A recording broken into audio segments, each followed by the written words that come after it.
business relationships are transactional. But that's what I also always don't like about business relationships is they usually start with that. Let's go.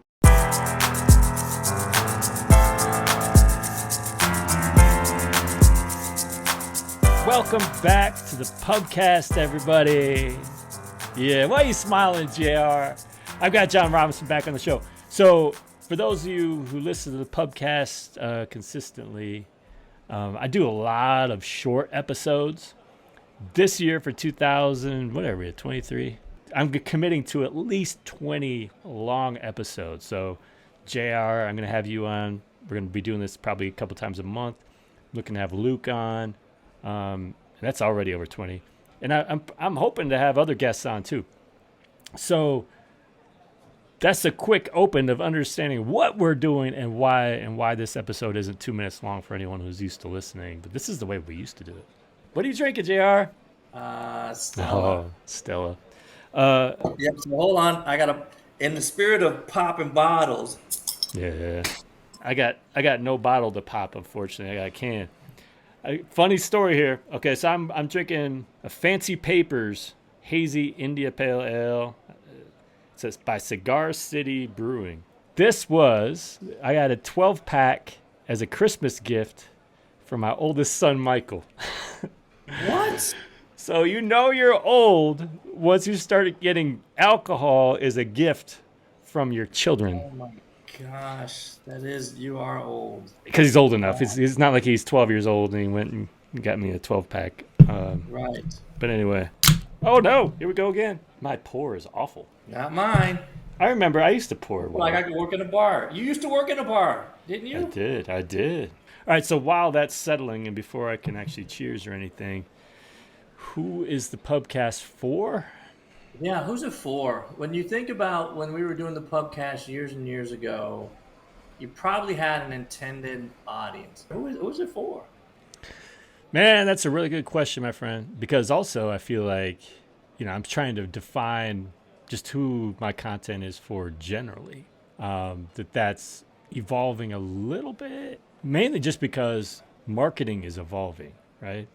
So I still think the pubcast and my content are for agency owners, for advertising consultants, people who advertise for clients, for others. But I also think it's for entrepreneurs, people who are running their own business, have a lot of those unique challenges that we have at running our own business. And man, just because I pull from my own experiences, and whether it's as an entrepreneur or not, it's marketing, it's, the creating video and this experience. I mean, it's all kind of, you don't ever want to be one of those. It's like, it has no focus. You're trying to be everything for everybody. I don't really feel like I'm doing that. But admittedly, I feel like I have some kind of unique, separate groups that I think I'm talking to. Who are the people that are leaving comments? Are they in the United States? Are they around the world? Is it men? Is it women? Is it young? Is it old? Like, that's one of the ways for those that are listening to get a hold of who it's for. Because at the end of the day, it's like, oh man, is this content for everybody? It can be, depends on what the content is. So who are the people who are reacting to the content? Well, first of all, it's absolutely international. So I can't just isolate it. Oh, it's just US, UK, Canada, Australia. It definitely is not. India, and the Middle East even. I mean, I have a strong following out there too. So it's everywhere. Beyond that, I mean, it's interesting. Like, I don't want to say, oh, my content is just for middle-aged white dudes, right? Who can't dance? Who Yeah, can't? that would be I could dance. But it's interesting is it looks like, I don't know, 60% or so, if not more, of my audience generally is men.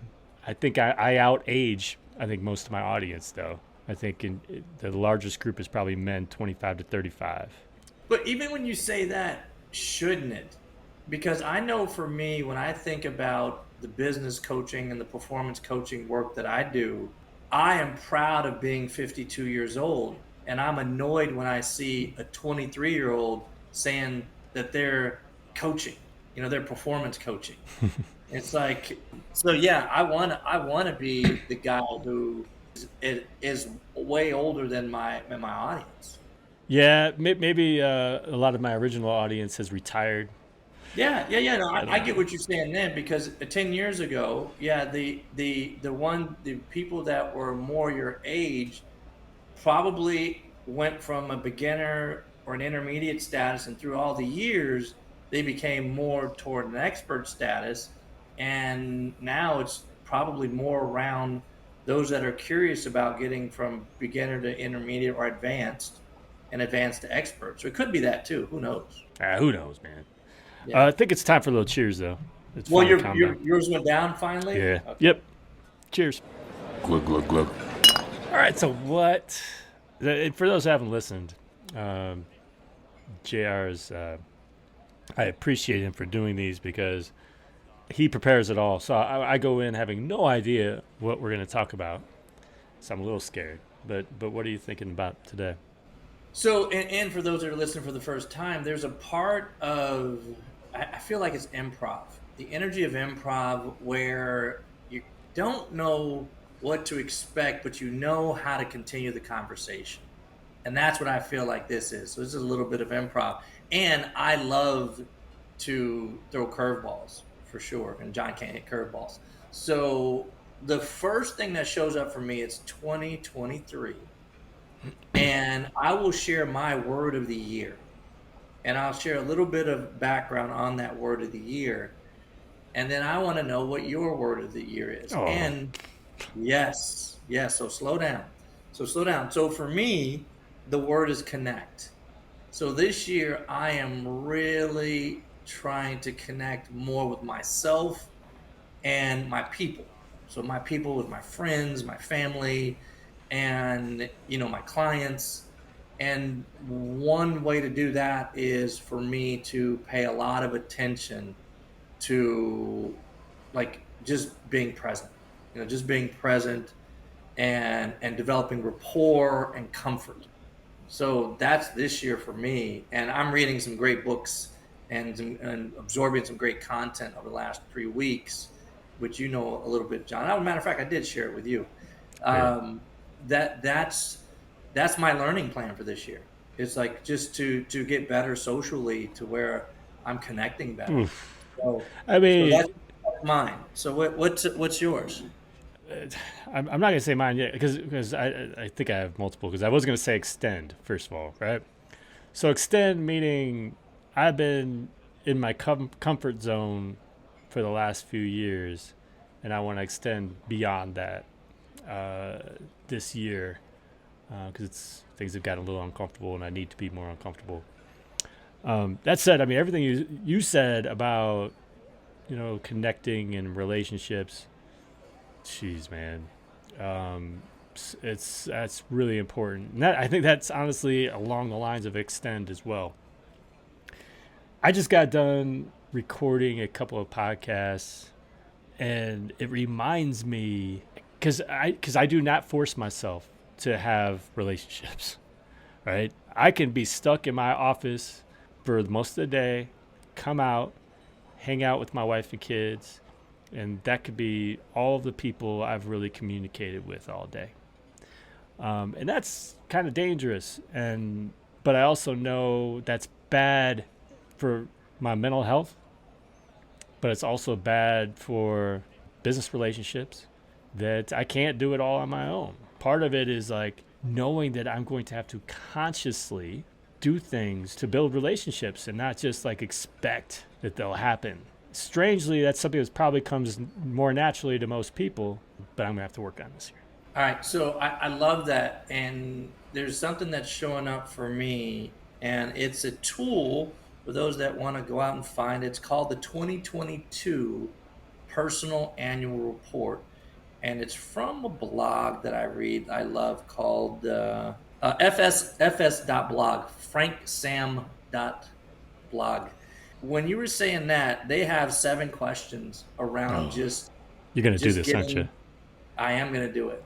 So there's 7 questions, and you inspired me just by you saying what you just said. Because I would tell you, for those that don't know you as well as I do, you hide behind saying you're an introvert. And that introvert label has you just saying, "Oh, I'm not gonna, get uncomfortable because I'm an introvert, so I'll just stay in this little introvert circle." So, with that said, the first question or statement or question I have for you, when you look at the most successful people, they really look at their year on what's working and what's not working.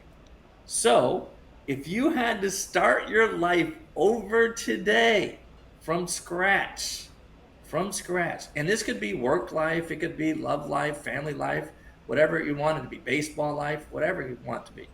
If you had to take over your life from scratch today, what would you immediately stop doing?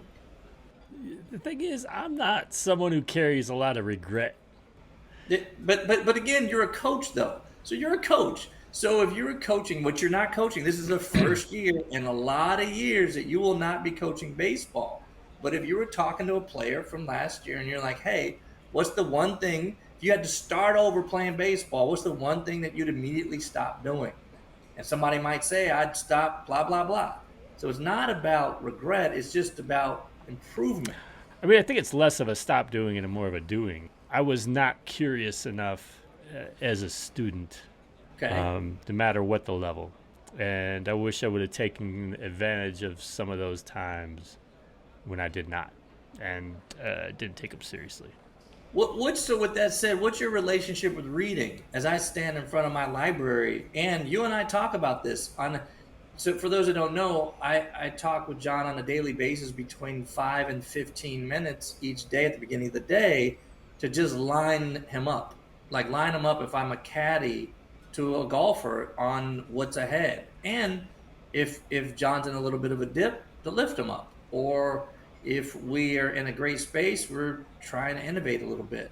But what as you lean into that again, what shows up? For the longest time, I was not a reader. And I would say the primary reason for that was because of habits I had formed as a student, where I really did not enjoy reading. I'm also not a particularly fast reader, which makes it more of a chore. I usually have to reread things to, you know, make make a lot of sense out of them, get all the details. So because of that, like I kind of was proud of the fact that I didn't really read. you know, Keeping it um, real ignorant, like Chappelle. Keeping it real when keeping it real goes wrong. I'm not reading any books. and the other thing is like, in this marketing world, I still have no interest in reading a marketing book. I really don't. I see reading as an escape from business, and since I'm not really like a natural marketer in the first place, I'm not. I don't get energized by reading a book about being a better marketer. Um, what I enjoy more is just really well written stuff. Some of it could be historical. I'm definitely I tend to be more in line with something that's nonfiction, right? That instead of fiction, just to learn and learn about life and about history and about ultimately society and myself. So that's what I would say ever since COVID, really, right? When I started reading, and baseball has been one of the topics too I've been reading about. Yeah. Yeah, so I bring that up because, as I was saying, that we talk on a daily basis. The reading is part of your well-being. It's part Mm-hmm. of you in doing self-care. So it's a part of you detaching from the pressures of entrepreneurship, the pressures of being a dad or a coach or a husband, and it is a safe space. Right. That's what I hear and that's why I try to remind you, as I did this morning, of like, hey, what's going on with Yeah. reading? I definitely connect reading. For me, it's less about I need to learn about X whatever. And it's more about mental health. It's kind of like you're saying, escape. So I tie it more to the time of day where like meditating, going for a run, whatever. I tie those three things together. I don't see it as necessarily part of like my learning for business or anything like that. Cheers. So you mixed the question up by saying what you stop and start, and I'm okay with that. But how about this? In the spirit of time, what do you want to spend more time on this year? I mean, I think relationships. Okay, so relationship building, because I know for you now, I believe in the last 90 days, you've done more podcasts than you've done all year last year, right? I don't even know if I did any up until I started doing them in like October, November. Um, yeah, and I did two today. My biggest struggle with relationships, and I have a lot of them, admittedly. You have a lot of relationship or struggles. I'm telling you, I'm telling Lisa as his No, wife. I have a lot of struggles. Look, there's. I think there are two separate things here for me, and maybe other people can relate to this. You have just relationships generally, which are kind of hard for me. Like when I'm meeting new people, right, and being awkward and staying in contact with them and all that kind of stuff. But I think there's a different set of this that's a struggle for me, and that's business relationships. Because on one hand, what I see is business relationships are transactional. But there's stuff that I'm like, I can't get on board with, and that's what I also always don't like about business relationships is they usually start with that. They start with, can you do me this favor or do them a favor? This to me is an amazing tool to get in connection with what rapport building is. If you want to build rapport, you have to care. Right. You Yeah. have to truly empathize with what someone's suffering is Yeah. and authentically create an offer. Now, you don't realize this. You've been developing rapport for 10 plus years with people by not asking them to buy anything. I saw you did something with the GPS chat or whatever it was where you were asking or writing a couple GPS. words. You're typing a couple words, and then all of a sudden Yeah. it showed how much you were a resource Oh yeah, yeah. to that, because it was like, well, guess what? You're a resource because you've been giving all these years. You've been writing all these years. So that's why all of a sudden the automation is pointing at you so quickly. So you have always been giving by building, you build rapport through giving. And you may not have thought of that. Now, what I believe, if I reflect back to you, you're not an asker. So you don't have a very comfortable level of asking for something back, Right. or just asking in general first. Like you're not, you don't, if the spirit of a character trait is resourceful, a lot of entrepreneurs are resourceful. They go into the networks that they have and they have specific requests, and there are people that will answer the phone when they call, and he or she will answer the phone when they call. So that's what it's mostly about. It's not really about begging. And I think that's what you're attached to a little bit, that it feels like begging. And I know a lot of people would take your call. I said this to you a couple No, days ago. no, I think it's something else. Because look, I came into this discussion with you today feel pretty good because I just got off of two conversations with people. One I had never met before. One in Rich Brooks, who I would consider us at least business friends from years ago, and then I lost contact with him. Probably my fault, but they're two really good conversations. And yes, it was a recorded podcast, and we talked a little bit offline and whatnot. And like, man, there's a good rapport there. I miss this. It's great, but here's the thing: it's also because of how that came about. Right? It was a more natural conversation. And I feel like just the podcast itself maybe broke the ice, and then we started talking about other stuff. There's so much within marketing in the business world that I just don't trust when someone reaches out and says, can you do this for me, or can I do it for you? Because it becomes so transactional to me, not like a real friendship or relationship. I'd rather it start as an actual friendship that, oh, wait, there's a way that we can help each other, let's do that. As opposed to feeling, and we've talked about this before about being on podcasts. The thing that really turns me off, if anyone wants to have me on a podcast, do not insist that I rate and review the show, that I share it with my email list, that I share it with everybody else. Like, I might share it, but don't make it this thing a transaction. Like, and that's kind of the way I feel with business relationships and why I'm so not trustful. That's not a good word at all. What's the word I'm looking for? It's distrust, and distrustful. Yeah. Yeah, but I'll reflect back to you the idea of you having rapport plus comfort over time equals trust. And that's why you're like, hey, people just want you to trust them immediately. They have no rapport with me. I have no comfort with me. And they're begging me to send a podcast to which I don't know is good or not to my entire community. Right. Yeah, you shouldn't feel comfortable because you have not developed rapport or comfort or warmth. When you jump to trust, I don't even think it's a trust thing. I think it's rapport, warmth, and being comfortable with them. So I will tell you this. I'm going through an exercise with some buddies of mine about looking at our social circles. And there's one exercise of looking at all of the alumni associations you're in. So you have a list, and it just says circles. I have 34 alumni circles, organizations, 34. And it's like, wow, I didn't realize how many networks I'm involved with. And then another exercise is who have you not been in touch with, and start reaching out to them. Who's been valuable in your career who you've lost touch with? I love that prompt. So it takes a lot of effort to be social. So, and I think that's for you.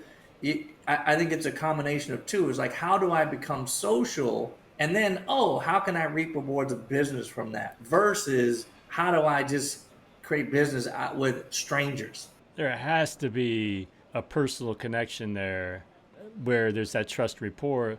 I mean, just within the last couple of days, I've got DMs from people who went straight to, hey, I'd love to collaborate with you. I have no idea who you are. Why are we jumping straight to that?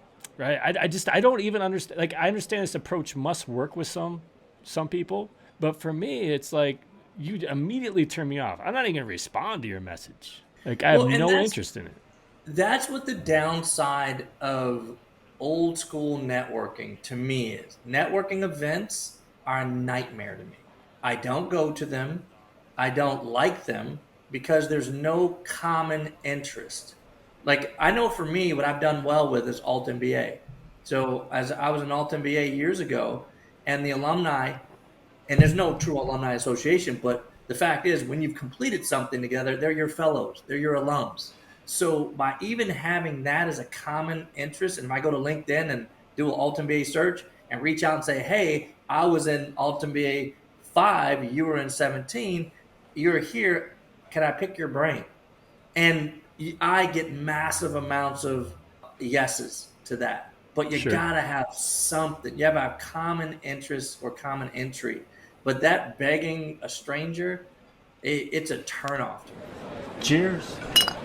I think people have to understand, at least for me, and so once again, I might be speaking for some people out there, and I might be speaking complete nonsense for others. There's a reason why, like, I don't even get into affiliate marketing, right? So I don't sell other people's stuff and then get money back for it, because I think the results of that is that if you know that I get paid for pitching something, for recommending something, you may trust me less and the information that I give you. So I've tried to eliminate all that stuff, which also means I don't do a lot of collaborations. I almost never do a collaboration or any kind of partnership, because to me it often feels the same way.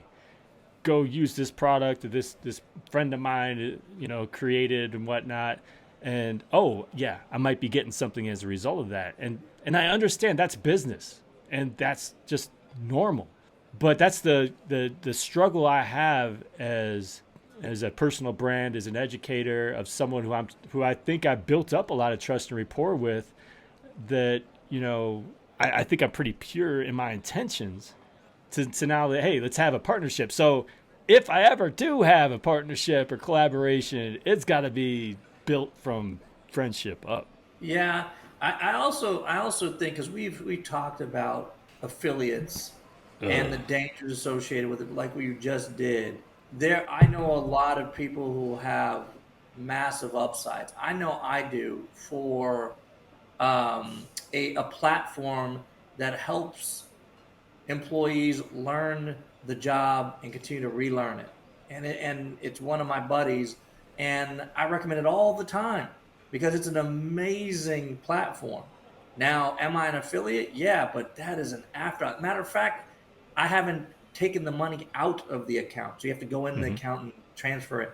And I don't know, it could be thousands. I have no idea. But for me, I know him.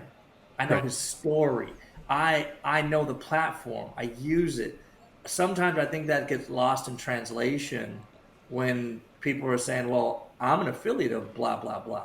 So yeah, I don't know how to get that message out there because Yeah. if we could do that, it would lessen the pressure of entrepreneurship. There's a lot Well, of people making some affiliate money. that's the way my business started. Was some of, but it was the same thing you're talking about. It's like, and I made it very clear. It's like the reason I am recommending this is because I used it and loved it first, and then I saw that I could make affiliate money off of it, and that was it. It was, I think, but that's backwards of what a lot of people do. They're like, they find out they can make money selling something, and they may check out the product to make sure, but their main motivation is making the money. But it's also just understanding generally, I think just generally, a lot of the affiliate stuff out there doesn't have the purest intention. So it's the question of how does that impact your trust? And I'm probably overthinking it. Yeah, and then I'm going to make this really even more messy because through the years we talked about Power Hitters Club having an affiliate program. And that is messy, messy, messy, messy. And it still is, and we've never really done it. We tried it a little bit and just sunset it because it's like it's messy. And I look at what entities are doing now. For example, Peloton. Peloton, they have unlimited 60-day guest passes that you can give to your friends. Dude, I give them out all the time. If they ever sign up, I'm not getting a dollar. But I love the fact of, a matter of fact, I've given you one just to try it for meditation and running. What's that? I've never used it. Oh, I know. I was going to say, I thought you said I didn't. Yeah, well, and you say that, but there's part of trying something for 60 days, especially because you're running. You should, I told you should try it, No. but yeah, but just looking at these membership communities, how do they introduce an affiliate program, or how do they introduce a trial to their service? So yeah, those are some messy places to go. Yeah. Look, my issue with offering it has always been, okay, do we allow anybody to be an affiliate? Then what's going to happen is they're going to sell it, but they don't have no experience with it. And then now they're making some sort of promises or whatever about the service that we offer that no, that's not what we do, just to get the money. And then we have to deal with the after effects of that. Or even if this is what we were doing, remember? We required that you be a member in order to be an affiliate. I think even then we didn't even cut checks. We just gave credits. But even then, when people like just sign up for membership, never use it just to sell it. So, because I understand the business world, I understand the affiliate world, I understand it's really messy, and there's a lot of stuff out there that's not great. So on one hand, I just try to control it as much as possible. But if you control it as much as possible, it's not even worth doing. It's really what it ended up being. Yeah, you're right. I like that you brought that old story up because I also remember that idea of like if you have a community that thrives by the curiosity of its members on trying to get better at whatever the topic is, and then you have a bunch of people that are just in there to refer it in, and then you've lowered the Mm. quality of the Mm-hmm. community because it ends up being all about just getting people through the door, like a fast food Right. thing. It's about transactions and it's not about relationship. What if? we could just select certain members to be affiliates. Yeah, I like so when I think of that, I think of brand advocates, I think of super fans. I'm trying to think of that naming convention of, let's just say, super fans. So if we picked 5 super fans of Power Hitters Club and gave them that opportunity, I think it would be the smartest way to try it for sure. Yeah. You think you have 5 people? Well, I was just thinking immediately just be people who like consistently attend the strategy sessions. I mean, Yeah, that'd be because that's the kind of people we want, right? yeah. So because they'd be those who would recommend it to people and say, hey, make sure you attend these strategy sessions because they're really valuable. Bottoms up. Yeah, and for those that don't know what that is, we've always continued to think about how can we bring people closer together? How can we create more community? How can we get peer-to-peer coaching? How can we get people to help each other? And one of the ways we did that was creating the space on Tuesdays. Tuesdays, yep.